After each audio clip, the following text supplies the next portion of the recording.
இன்னைக்கு உனக்கு என்ன வேணுமோ கேளு, எல்லாமே சமைச்சு தரேன். எனக்கு எதுக்கு? நான் ஏதாவது ஒன்று ஆசைப்பட்டு சொல்லுவேன், நீங்கள் அது இல்லை இது இல்லைன்னு கடைசியில் உங்கள் மைண்டில் என்ன இருக்கோ அதை தான் வைக்க போகிறீங்க. அதுக்கு நீங்களே வச்சிடலாமே. அப்படிலாம் இல்லை, நீ என்ன வேணுமோ கேளு, எல்லாமே சமைச்சு தரேன். அப்படின்றீங்க?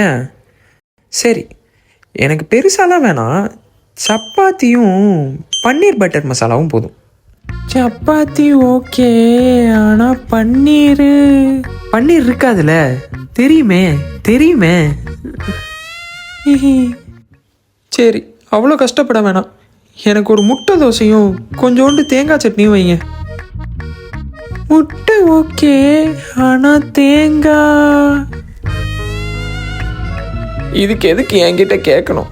என்ன இருக்குன்னு நீங்களே சொல்லுங்க. நான் சுட சுட சாம்பார் சாதம் சமைக்கலான்னு நினச்சேன், சூப்பராக இருக்கும். சாம்பார் சாதமா? இதுக்கு நீங்கள் முதையே அதை பண்ணிட்டு போயிருக்கலாமே. அப்போ சரி, நான் சாம்பார் சாதமே போய் சமைக்கிறேன்.